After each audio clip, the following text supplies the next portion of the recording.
Je suis certain que vous êtes comme moi, c'est-à-dire accro à votre téléphone et aux tonnes d'applications qu'on peut y télécharger. Personnellement, j'en ai testé des centaines et je pourrais même vous faire un top 10 des meilleurs, des utilitaires, des applis de marque, des jeux. Par exemple, pour la chaîne Top 10, j'en utilise plein. YouTube déjà, je suis abonné à énormément de chaînes et je peux passer un temps fou à regarder des vidéos, comme vous maintenant quoi.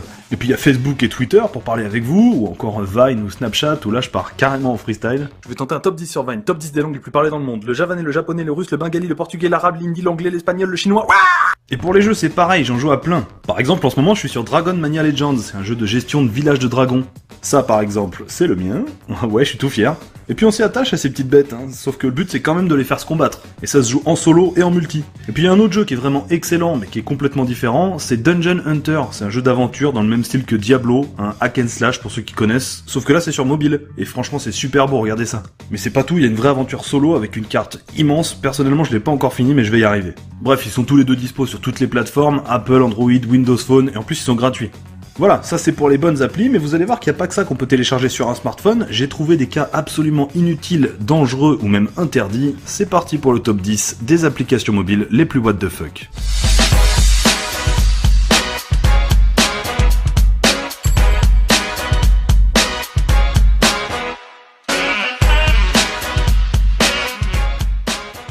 Numéro 10, Deadline. Une application qui annonce la couleur avec son logo un peu glauque, mais ce n'est rien à côté de son contenu, puisque le principe est de vous prédire l'âge de votre mort. Et ça aurait pu être marrant si c'était une blague, mais c'est très sérieux puisque l'appli récolte des données directement depuis Health, l'application santé d'Apple, en regardant votre âge, votre poids, votre activité physique, ou encore votre sommeil, et vous posera même des questions personnelles pour mieux estimer ses résultats. Dis-moi, Brigitte Leclerc, t'as un drôle de corps, toi Brigitte Leclerc, tu te drogues?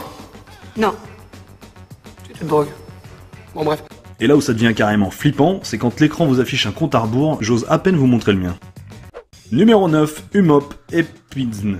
Et là vous vous demandez ce que ça peut bien vouloir dire, ça va peut-être vous aider si je vous montre le logo. Non, toujours pas? Eh oui, si on retourne le texte, c'est tout simplement marqué Upside Down, ce qui signifie à l'envers.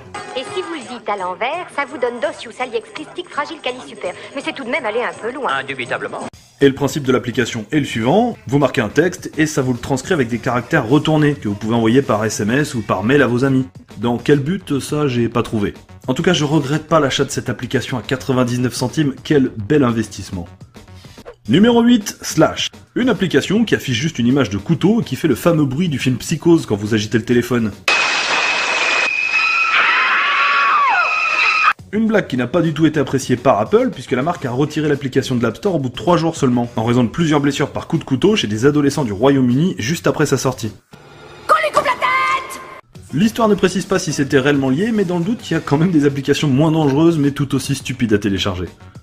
Numéro 7, RunPee. Superbe nom d'application qu'on peut traduire par court pissé, rien que le titre est déjà what the fuck. Mais pour le concept, c'est aussi du grand n'importe quoi, puisqu'il vous permet de connaître le moment idéal pour aller aux toilettes pendant le film que vous regardez.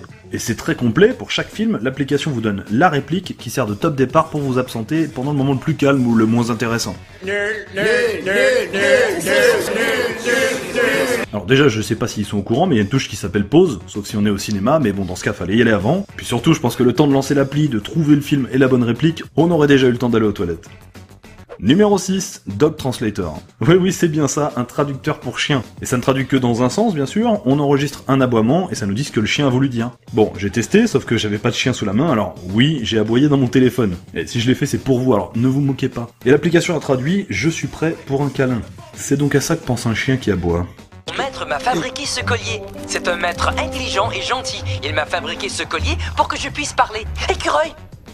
Ouais, bon, de toute façon, le gros fail de l'application, c'est qu'à aucun moment je l'ai autorisé à utiliser le micro du téléphone, du coup je l'ai grillé, c'est du bluff. On s'en doutait en même temps. Numéro 5, iNap at Work. Il y a beaucoup de jeux ou d'applications qui peuvent vous faire perdre en productivité, et je sais que vous les connaissez, mais celle-ci elle vous incite carrément à faire une sieste au travail. Tout du moins, elle peut vous y aider sans vous faire choper par votre patron.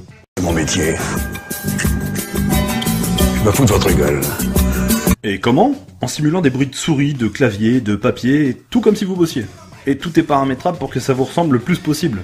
Enfin bon, même avec de faux bruits, il y a des situations qui vont être compliquées à expliquer à votre patron. Numéro 4, I Am Rich. Une application qui a fait pas mal parler d'elle il y a quelques années, puisqu'elle a été interdite de l'App Store d'Apple depuis. Elle avait pour but de vous rappeler que vous êtes riche, simplement en vous affichant un message qui disait « Je suis riche, je le mérite, je vais bien, je suis en pleine santé et plein de succès ». C'est tout. Sophie, y a un problème. Ouais, c'est tout ce que faisait l'application, mais la vraie raison de la polémique était son prix. Elle coûtait 999 $. Ouais, c'était surtout pour se vanter d'être riche. Après avoir été vendue 8 fois au total, elle a été interdite, mais elle est de retour aujourd'hui avec un nouveau prix, 9,99 €. Mais pour ceux qui l'achèteraient encore, faudrait qu'elle ait un nouveau nom, IamCon. Numéro 3, Blower. En plus de téléphoner, votre smartphone vous sert de calculette, de réveil et même de lampe torche. Mais est-ce que vous saviez qu'il peut aussi vous servir de souffleur? Non, pas aussi puissant que celui-là, mais quand même, il peut éteindre des bougies. C'est chouette, hein? Ouais, non, en vrai ça sert à rien du tout, et le pire c'est que pour le haut-parleur souffle, le téléphone va faire un bruit ultra chiant.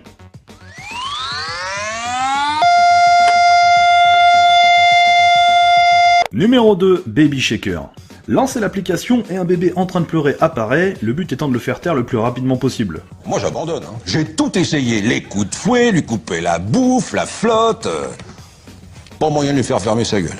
La bonne méthode était de secouer le téléphone, un concept qui a bien sûr révolté les défenseurs des droits de l'enfant et les parents en général. Et attendez, le plus choquant c'est qu'à la fin le bébé meurt avec 2 croix rouges sur les yeux. Alors ne cherchez pas cette application, évidemment elle a elle aussi été retirée de l'App Store, et Apple a même dû s'excuser officiellement pour l'avoir publiée. Le pire dans tout ça c'est que l'appli n'était même pas gratuite, elle coûtait 99 centimes. Et numéro 1, SMTH, les initiales de Send Me to Heaven, c'est-à-dire Envoie-moi au ciel. Une application qui vous défie de jeter votre téléphone le plus haut possible et qui mesure la hauteur à laquelle vous l'avez envoyé. Vous sentez le jeu pour les vrais génies? Tu peux rester, moi je me tire. A la base, le jeu était disponible sur l'App Store et le Google Play, mais Apple a décidé de l'interdire lui aussi, jugeant dangereux pour ses produits. Au final, c'est Google qui a été le plus malin en le laissant disponible. C'est vrai, un téléphone cassé, c'est un téléphone racheté. Et voilà pour les applications les plus folles que j'ai trouvées. Alors à part celles à 1000 $ et celles qui ont été interdites, je les ai toutes essayées et je vous confirme que vous ne ratez rien. Essayez plutôt les jeux dont je vous ai parlé au début, je vous mets les liens dans la description pour les télécharger. Et voilà toutes les autres applis où vous pouvez me retrouver. Un pouce bleu en bas de la vidéo, c'est pour m'encourager et surtout abonnez-vous pour ne pas rater tous les prochains top 10, surtout qu'une nouvelle vidéo arrive très vite. Ciao!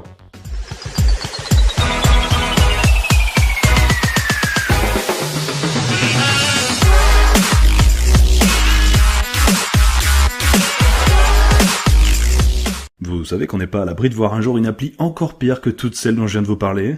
Une application top 10, ça vous dit?